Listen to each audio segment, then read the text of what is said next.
Bendecidos con toda bendición. Nuevamente llegamos a través de ustedes, de este medio, que, que es una bendición tener a nuestro hermano Pastor Romeo Guevara. Hoy es un viernes y cada día que nos reunimos con él, yo sumo como un tiempo de fidelidad de Dios, de compartir con Dios, y para nosotros pues es un agasajo terminar esta semana laboral, en el caso de algunos, con esta palabra buena que el Señor nos da por medio de nuestro hermano.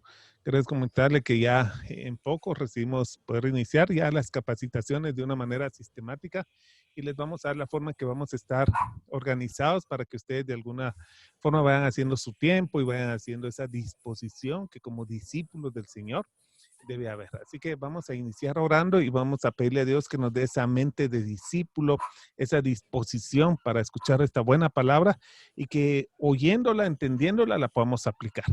Amado Padre, te doy gracias, Señor, por nuestro hermano Pastor Romeo Guevara, Señor, un hombre que tú has puesto en este tiempo, Señor, para edificar la iglesia.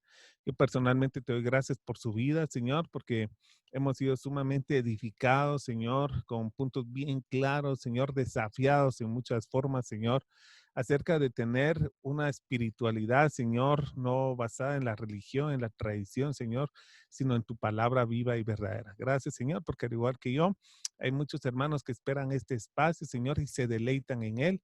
Bendice, Señor, nuestro corazón, cada uno de nuestro corazón, para que oyendo la palabra la pongamos en práctica. Te lo pedimos, Padre, y gracias por su vida, por su ministerio, su familia, en el nombre de Jesús. Amén. Bendecido hermano Romeo, Amén. ¿cómo estás? Bien, pues ahí estamos siempre, Caminando. esperando, caminando, Avanzando, amén. Sí, avanzando, sí. sí.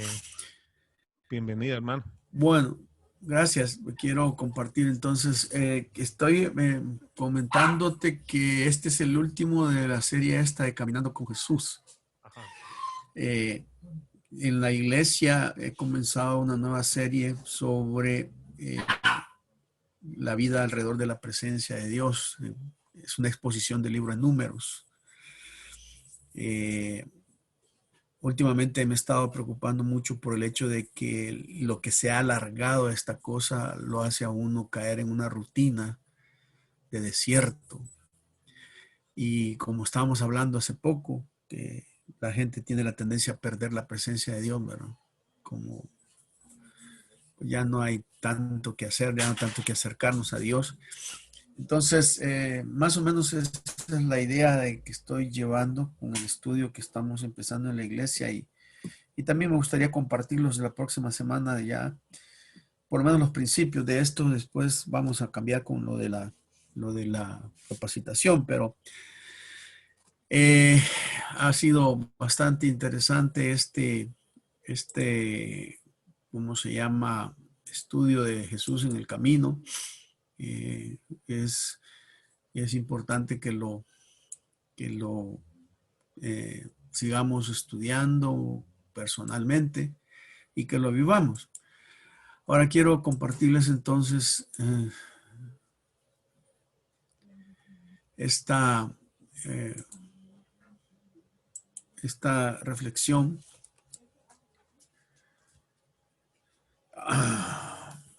Llegamos a la serie Caminando con Jesús. Es la serie que hemos estado estudiando por varios días, ya meses, y creo que ha sido bien interesante. En esta tarde quiero que vamos a enfocarnos con la cruz en el camino, Mateo 16, 21 al 25.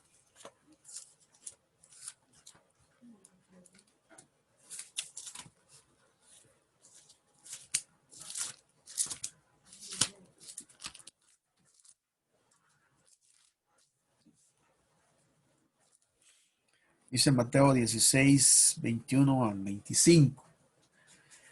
Desde entonces comenzó Jesús a declarar a sus discípulos que le era necesario ir a Jerusalén y padecer mucho de los ancianos, de los principales sacerdotes y de los escribas, y ser muerto y resucitar al tercer día. Entonces Pedro, tomándolo aparte, comenzó a reconvenirle, diciendo: Señor, ten compasión de ti, en ninguna manera esto te acontezca. Pero él, volviéndose, dijo a Pedro: Quítate delante de mí, Satanás, me eres tropiezo porque no pones la mira en las cosas de Dios, sino en las de los hombres.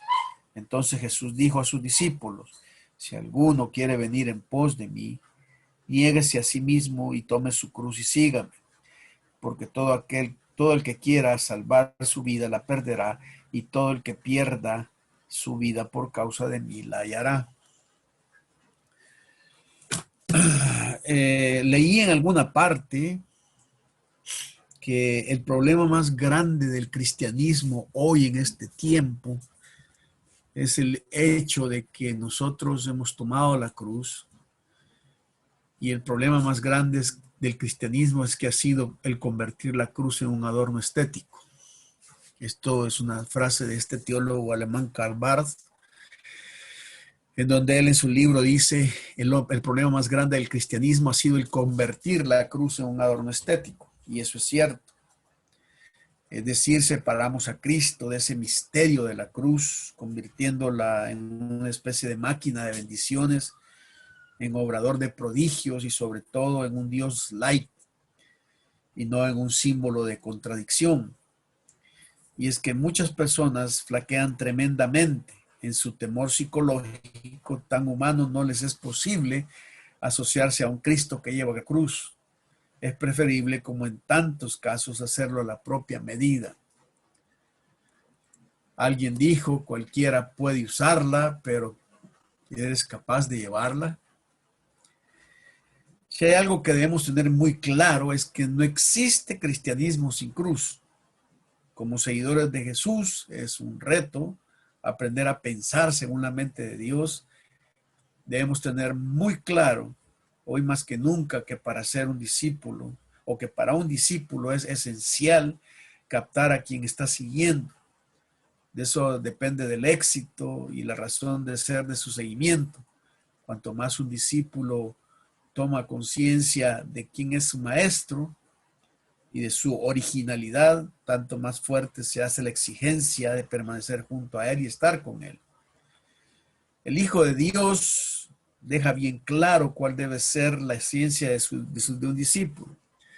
Debe renunciar a sí mismo, corregir su manera de ser y de pensar, debe cargar la cruz. En ningún momento se trata de complicarle la vida a una persona, sino de liberarla, tal como lo entendió el apóstol Pablo y se lo comunicó a los corintios. Un excelente discípulo sugiere o sigue a su maestro, representa a su maestro, se preocupa de ser como su maestro, piensa como su maestro, no se ufana de ser discípulo, no es más que su maestro y no contradice a su maestro. Los pensamientos humanos no siempre coinciden con los pensamientos de Dios. Dice el libro sagrado, porque no son mis pensamientos vuestros pensamientos, ni vuestros caminos son mis caminos. Como se alza el cielo por encima de la tierra, se elevan mis caminos sobre vuestros caminos y mis pensamientos sobre vuestros pensamientos. Dios tiene un plan para cada uno de nosotros. Y el problema es que casi todos nosotros vamos a Jesús para otras cosas. La pregunta que uno se puede hacer es, ¿puede haber cristianismo sin cruz? ¿Puedo ser un seguidor? No sé ustedes, pero yo cada vez veo más gente que vive su cristianismo lejos del pensamiento de la cruz. Para muchos vivir con Cristo es todo menos su cruz. ¿Por qué es que nos acostumbramos tanto a evitar la cruz? ¿Por qué Cristo nos exige que no hay seguimiento genuino si no hay cruz? Porque simple y sencillamente necesitamos tener esa base de asidero del ejemplo de Jesús. En Mateo 16 narra a Pedro como un seguidor de Jesús que quiere evitar la cruz. Para él seguir a Jesucristo implica muchas cosas menos el tema del sufrimiento de la cruz. No sé si ustedes pueden notar en el pasaje, pero el pasaje dice la expresión que me intriga, la expresión que Jesús le dice a Pedro: apártate de mí, Satanás. ¿Qué significó eso? Bueno, yo pienso que en ese momento Pedro estaba pensando como el diablo, actuando y hablando como el diablo, debido a que Jesús se refiere a Pedro como el mismo Satanás. ¿Qué pasó aquí? ¿Por qué Jesús es tan directo y duro y se podría decir hasta ofensivo? Bueno, el pasaje tiene tres grandes pautas importantes. La primera cosa es que el cristianismo sin cruz distorsiona nuestra manera de pensar. En estos versículos podemos constar o contrastar dos tipos de pensamiento, aunque queríamos tres, pero son dos tipos estereotipados. El primero es el pensamiento de Cristo y el segundo es el pensamiento de Pedro, que al fin y al cabo es el pensamiento del diablo. Y uno contrasta los dos pensamientos. Este pensamiento de Cristo está reflejado por la mente espiritual. Jesús tiene bien establecidos los valores del reino. Su mentalidad es bíblica, no es humana, no es de otro tipo. En Jesucristo tiene muy claro varias cosas en su mentalidad. Primero, en la mente de Cristo, Jesús sabe cuáles son sus prioridades. Es una lucha entre lo que quiero y lo que necesito.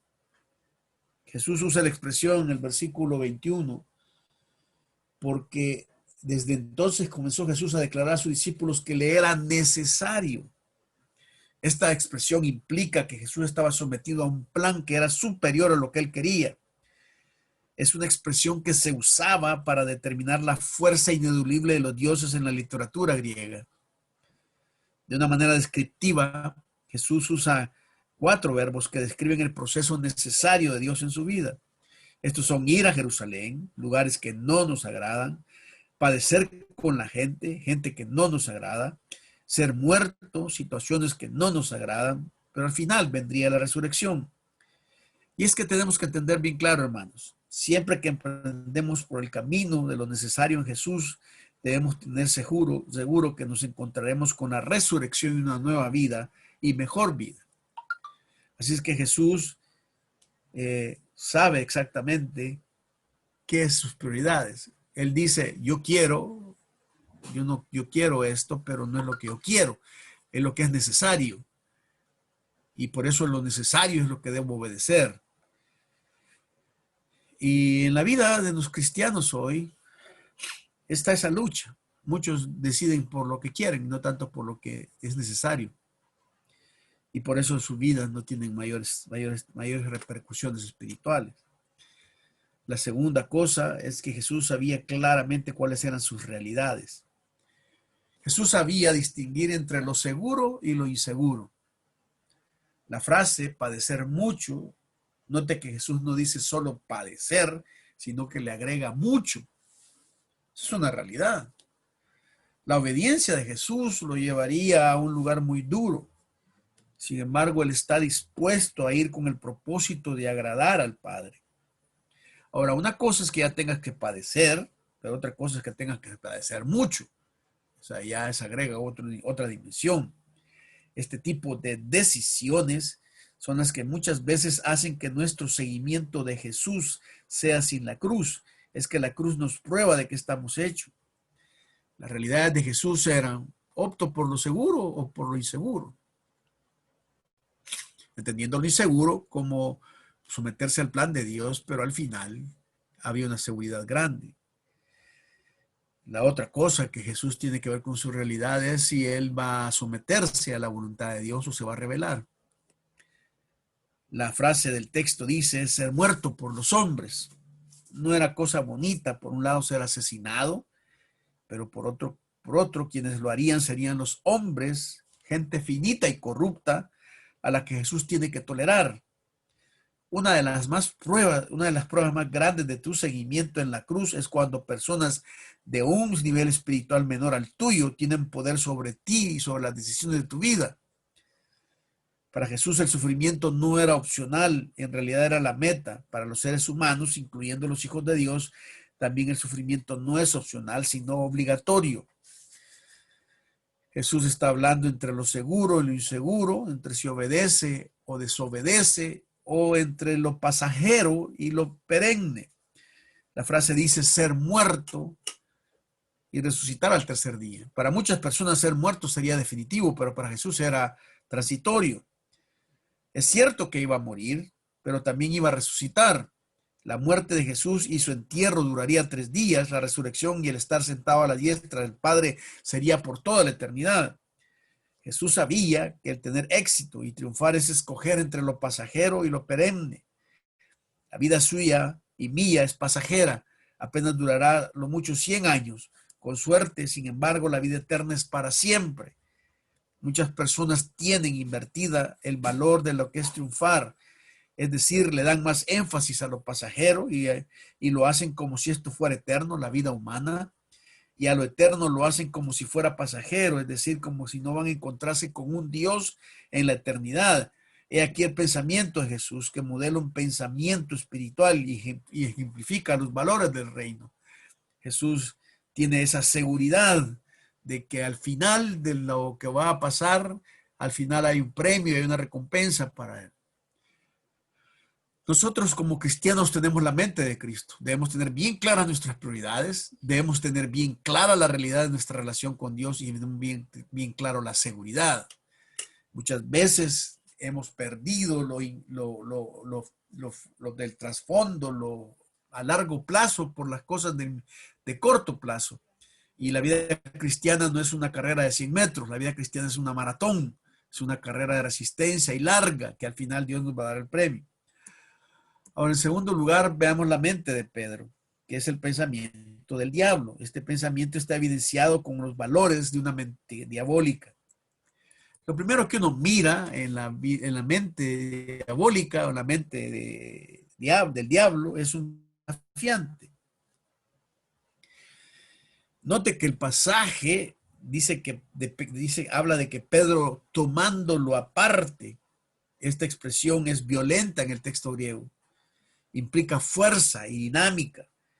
Pedro toma fuertemente a Jesús para obligarlo a separarse del grupo, ya que él quiere exhortarlo a algo.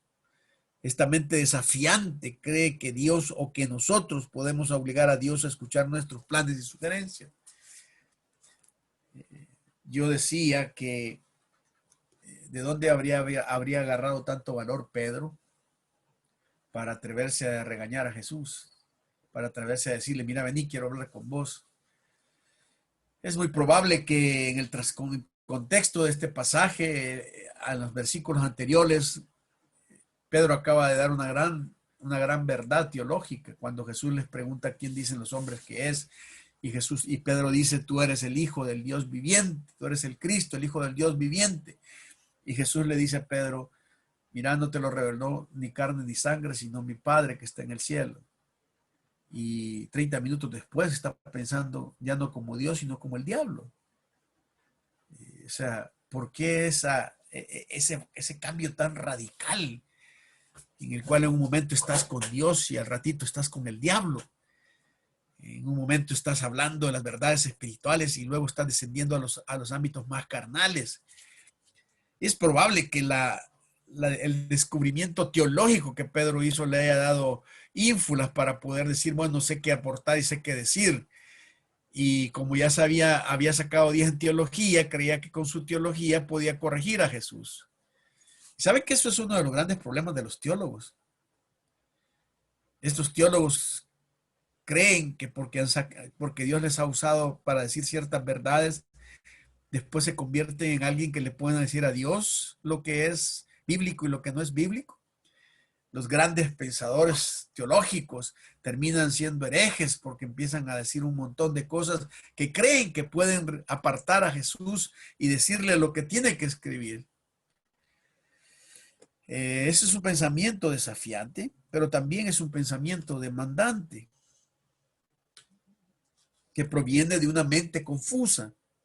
Dice el texto, Pedro comenzó a reconvenirle, y esta es otra expresión bien fuerte, porque la expresión en realidad habla de una persona regañando a otra fuertemente. La idea es que Pedro está exhortando seriamente a Jesús.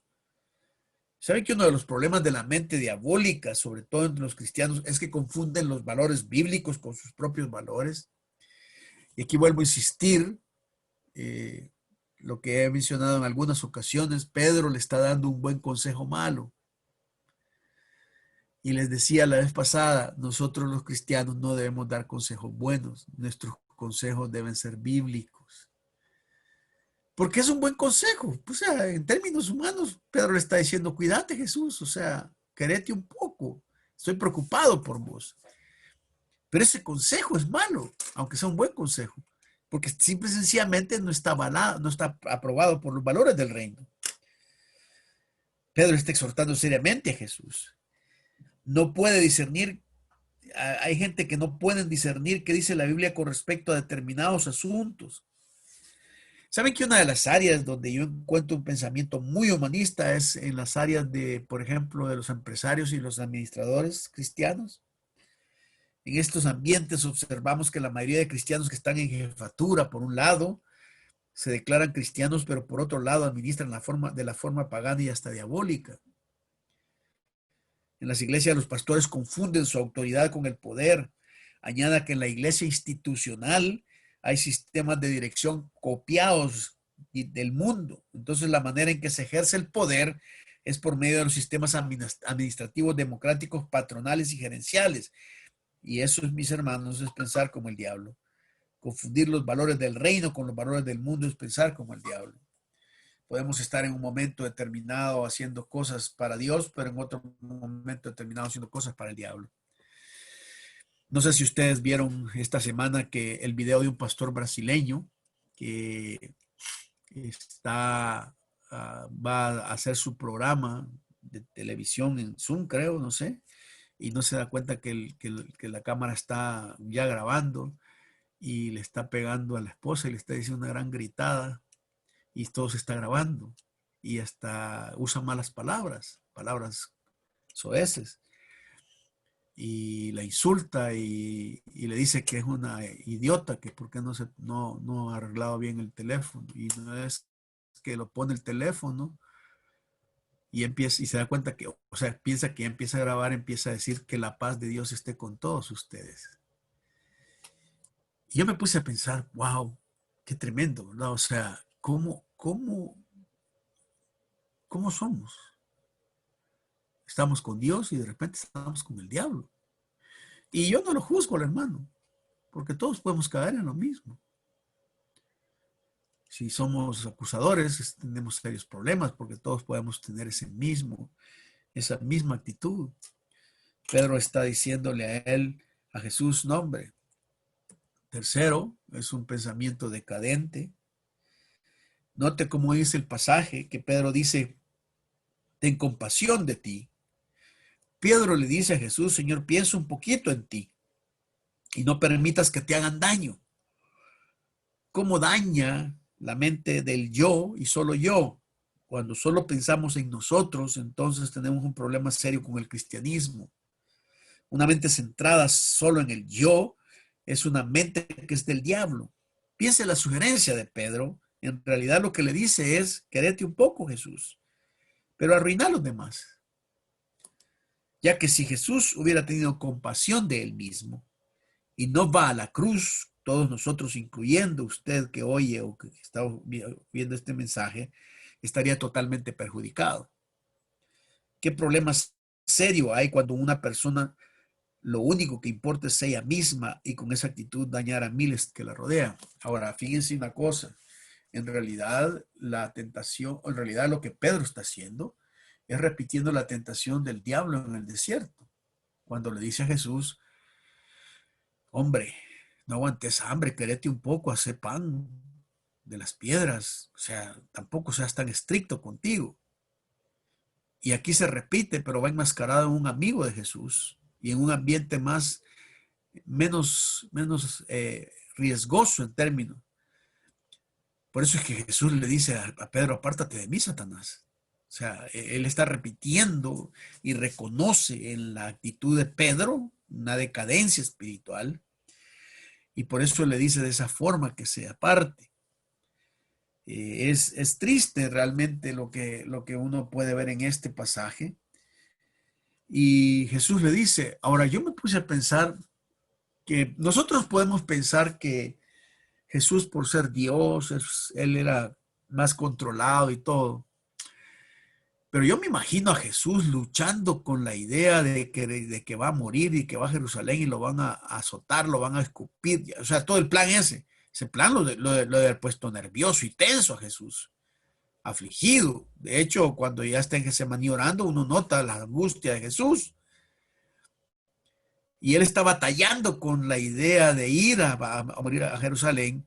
Y resulta que viene un amigo íntimo y le dice, no, hombre, no lo hagas. O sea, qué tentación, ¿no? O sea, como, bueno, es mi cuate, ¿verdad? Este no me desea cosas malas. Entonces, pero Jesús inmediatamente le dice, no, no, eso no es de Dios. Eso no puede ser de Dios. Eso es del diablo. En cuarto lugar, es un pensamiento excluyente. Es que una mente sin discernimiento es la que excluye. Note lo que la expresión de Pedro perdió de vista una cosa. Pedro solo se fijó en que Jesús iba a morir, pero no se fijó que 3 días después iba a resucitar. ¿Por qué esto? Porque la mente egoísta como la de Pedro es una mente sin discernimiento. No sabe establecer prioridades, prefiere que Jesús no muera 3 días, sino que viva bien, aun cuando el hacer eso desperdiciaría toda una eternidad sentado a la diestra del Padre. Esas son el tipo de decisiones que toma el borracho que desea unas 6 horas, de placer por toda una semana de crisis, gastándose el dinero de su casa, o el adicto, o la persona que fornica con otra persona que no es su esposa, 30 minutos de placer por toda una vida de amargura. Así que hemos visto 2 pensamientos, el de Cristo que representa el pensamiento espiritual y el de Pedro que refleja el pensamiento del diablo. C.S. Lewis dijo, el problema es que casi todos vamos a Jesús para que nos alivie nuestra cruz, pero son muy pocos los que nos acercamos para que nos enseñe cómo llevarla. Y esta frase es muy interesante. Todos vamos donde Jesús para que nos alivie la cruz, pero no para que nos ayude a llevarla o nos enseñe cómo llevarla. C.S. Lewis sufrió mucho y él desde su experiencia podía decir eso. La segunda cosa es que el cristianismo sin cruz deteriora nuestra forma de andar. ¿Cómo estaba sirviendo de Pedro de tropiezo en el camino a Jesús? Aparte de que Jesús declara abiertamente de que Pedro está sirviendo de tropiezo, o sea, le está poniendo obstáculos en su caminar. La palabra escándalo, ya la hemos hablado, es una palabra que implica causar caída pública y visible ante la gente. De ahí que la palabra en castellano viene de la raíz griega escándalo. Cuando una persona piensa como el diablo, sirve de escándalo por varias razones. Primero, porque esa persona bloquea el plan de Dios. Jesús está luchando con la decisión de ir a Jerusalén y Pedro ahora quiere bloquear ese sentir en Jesús.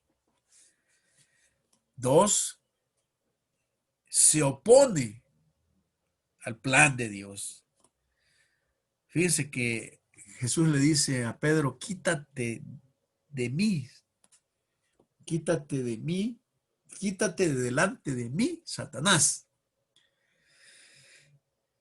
No usa la palabra quítate de mí, delante de mí, el diablo. No usa la palabra quítate de delante de mí, demonio, sino que usa la palabra Satanás. La frase Satanás en griego es la palabra adversario. El Hijo de Dios se ha convertido en un adversario de Dios cuando refleja el carácter y la esencia del demonio en todo aquello que se opone al plan de Dios.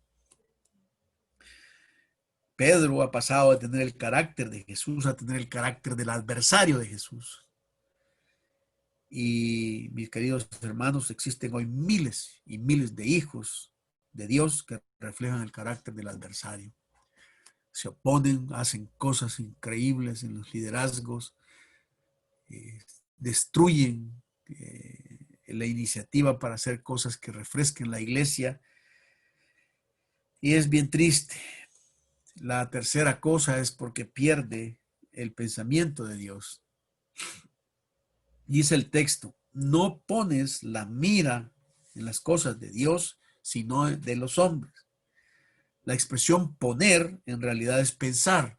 El texto se puede traducir, no estás pensando en las cosas de Dios. De ahí la razón de este punto. El hecho de que sea un verbo que está en un presente indicativo eleva más dramáticamente la acción de Pedro. Es decir, si es presente, implica que en ese momento no es un evento aislado, sino que es todo un proceso de vida constante que Pedro venía ya pareciéndose al diablo. Su estilo de vida había sido como pensar como el diablo. Y si también es del modo indicativo, implica que ese pensamiento estaba seguido por una manifestación real. Bueno, lo que quiero decirles con esto es, Pedro no estaba fingiendo. Cuando Jesús vio a Pedro, vio a Satanás. ¿Entiende? O sea, no vio a Pedro, vio a Satanás, hermanos. Eso es grave. Ver al diablo en un hijo de Dios. Ahora, ¿cómo puede pasar esto? Bueno, de alguna manera, el egoísmo de Pedro le dio una puerta al diablo para usarlo como instrumento. ¿Es esto posesión? Por supuesto que no. De hecho, en la Biblia no existe el término posesión. Cuando encontramos la palabra poseído en la Biblia, traducida al castellano, está traducida de una forma que no debería ser traducida así. Lo que existe en la Biblia y se usa la palabra es demonización, no posesión. La demonización tiene tres cosas. La demonización en la Biblia es la tentación, que todos la experimentamos. O sea, cuando nosotros somos tentados por el diablo, estamos experimentando una esfera de la demonización, ¿sí? La segunda tiene que ver con la opresión. Significa que el enemigo nos tiene tan amarrados externamente y tan sometidos a su voluntad por el pecado, por muchas cosas que nosotros no tenemos la libertad que deberíamos tener como hijo de Dios y hacemos cosas que nos somete el diablo. Y la tercera tiene que ver con la posesión, es decir, cuando el diablo llega a vivir dentro de una persona. Los hijos de Dios, por la evidencia bíblica, no podemos tener una posesión porque tenemos al Espíritu Santo, pero sí podemos tener una opresión. Y yo creo que aquí en este momento lo que le está pasando a Pedro es precisamente eso. La opresión del enemigo es tan grande que simple y sencillamente Jesús tuvo que reprender, pues, tuvo que decir, apartate de mí delante. O sea, no puedo seguir, quiero ver a Pedro, no quiero verte a ti. Entonces perdés el pensamiento de Dios y comenzás a pensar de otra forma. Y es triste porque uno se puede poner a pensar cómo una persona que es tan liderazgo tiene estas actitudes diabólicas. Saben que hace unos meses veía en una serie por cable que habla sobre incidentes reales y solo dramatizan los incidentes, que un pastor de la Florida mandó a matar a uno de sus diáconos porque tenía pleitos entre sí en la junta. Y cuando hicieron la investigación, descubrieron que él lo había mandado a matar, el pastor a su diácono. Alguien me contó hace unas semanas que uno de los gurús de las iglesias más famosas en este país del Salvador encontró a su hija teniendo relaciones sexuales con su copastor. Y cuando quiso actuar expulsando al líder, él lo amenazó, a este pastor lo amenazó con que si lo sacaba iba a decir públicamente sus pecados sexuales con otros miembros de la iglesia. Así que tuvo que quedarse callada y no lo pudo sacar. Me contaron de otro pastor al que un periodista llegó a entrevistarlo y en medio de la entrevista se sinceró el hombre y le dijo que con su esposa estaba teniendo problemas y estaban por divorciarse, y entonces le pidió consejo al pastor de cómo podían juntarse. Y este pastor, que por cierto ya murió, pero es uno de los más conocidos en este país, en lugar de ayudarlo al divorcio, le dijo que mejor pensar en cambiar, que en la iglesia podía presentar cualquiera de las chavas que estaban ahí para que pudieran andar con ella. O sea, de pastor pasó a rufián, ¿verdad? O a celestino. Y la pregunta es, ¿por qué pasa esto? ¿Por qué son hijos de Dios que piensan como el diablo? No sé si ustedes se han enfrentado a personas cuyo carácter es simple, sencillamente, y dicen ser hijos de Dios. De hecho, la mayoría de empresas cristianas, ONG, instituciones educativas en las que de alguna manera he participado tienen mucho pensamiento del diablo. El problema de pensar como el diablo es que es tan sutil porque incluso puede estar disfrazado de buenas acciones. ¿O no era un genuino interés por Jesús el de Pedro? Pedro quería a Jesús y no quería verlo sufrir. ¿Qué de malo tiene la acción de Pedro si lo que quería era proteger a Jesús? Tiene mucho cuando desarrollamos un cristianismo egoísta y humano, que por cierto, si es humanista, no es cristianismo. Nosotros no hemos sido llamados a proteger a Cristo, hemos sido llamados a anunciarlo. Y cuarto, disminuye el precio de Dios.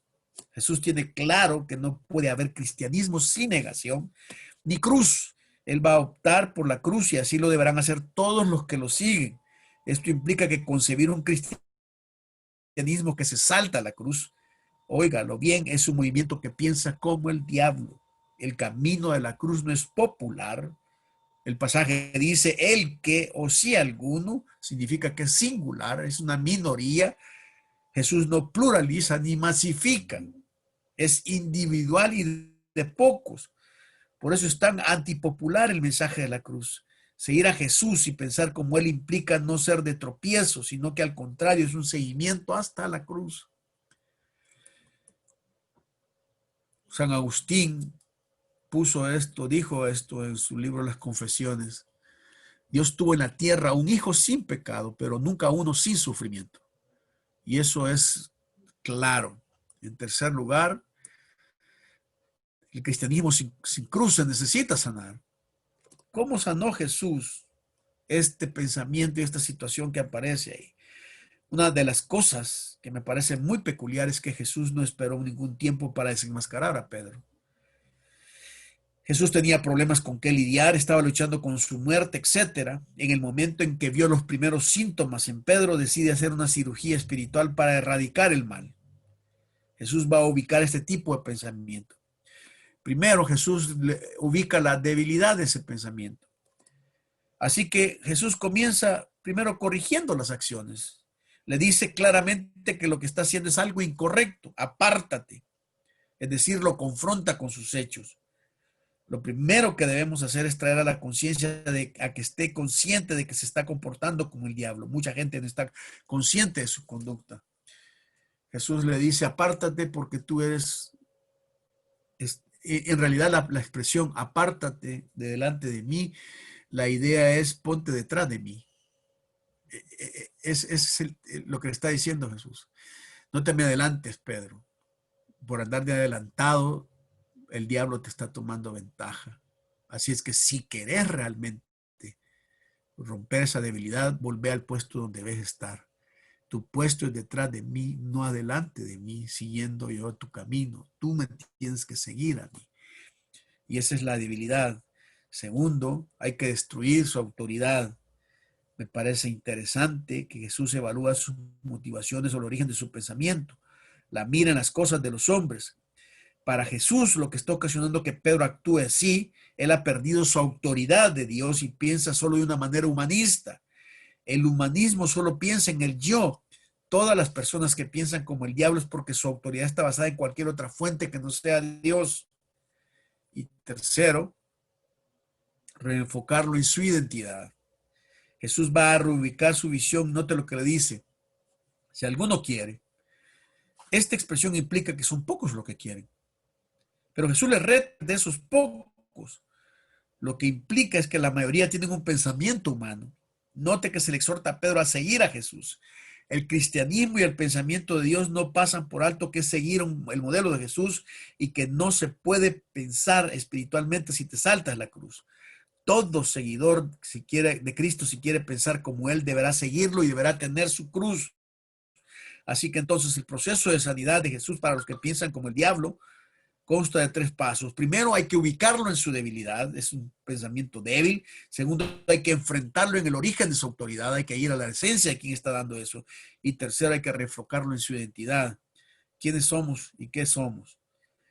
Nosotros somos alguien que seguimos a una persona y vivimos lo que él experimentó.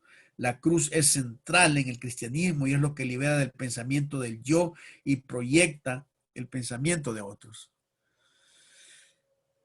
Agustín dijo, quien no ha tenido tribulaciones que soportar es que no ha comenzado a ser cristiano de verdad. Y eso es una realidad. Pienso que el corazón de Dios es que nosotros pensemos como su Hijo, pero la iglesia evangélica hoy ha perdido de vista la centralidad de la cruz. Necesitamos recuperar esa cruz para poder entender lo que es ser cristiano hoy. Por eso es que muchas personas se alejan tan fácilmente, porque no entienden a la renuncia ni entienden a lo que han sido llamados. Hermanos, cristianismo sin cruz no puede existir. La cruz es central en la vida, cualquiera puede llevarla, pero cualquiera puede usarla, pero pocos pueden llevarla. Y eso es lo que nos ha mandado a hacer al Señor. Ok, que Dios les bendiga.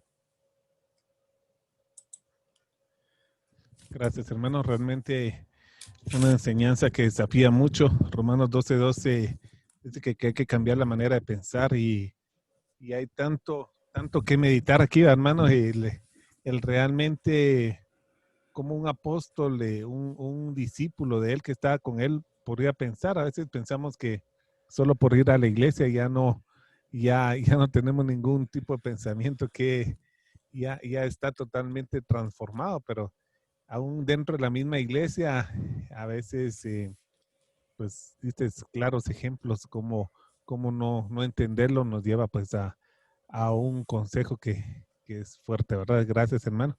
Es para meditarlo. Yo creo que la palabra hoy es para meditarla. Nuevamente le repito, como todos los viernes, gracias a Dios por el YouTube. Es para volverla a escuchar. Yo tengo siempre el privilegio de oírla cuando grabamos y cuando la transmitimos. Y ya siempre es un regalo nuevo cada uno. Así que los invito, vamos a orar, hermano. Y gracias, hermano. De verdad que hay Bueno, tanto es como una buena comida. Aquí dice uno que qué más fue más rica la sopa, la ensalada, el platillo, todo está bueno. Todo está bueno cabal, y gracias, hermano. cabal. Bendecido. Vamos a orar, ¿verdad? Puedes orar, hermano, por favor. Okay.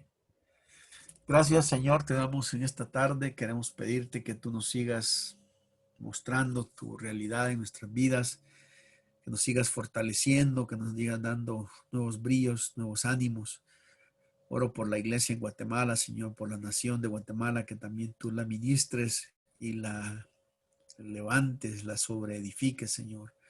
Gracias por Juan Carlos y su ministerio. Oramos por su iglesia, por sus finanzas, por los hermanos. Queremos pedirte que tú sigas mostrando tu amor y tu entereza para con nosotros. Bendecimos tu nombre en el nombre de Jesús. Amén. Amén. Pues gracias, hermano. Bendecido, amados hermanos. Escuchemos la palabra con atención, meditémosla, repasémosla, asimilémosla y se van a dar cuenta que realmente Dios es tan bueno que nos está mandando muy buena palabra porque seguramente tú eres una muy buena tierra para dar mucho fruto. Así que bendecidos con toda bendición. Nos despedimos, nos esperamos el domingo 9:30 de la mañana y siempre por este mismo espacio todos los viernes a partir de las 7 de la noche. Bendecidos.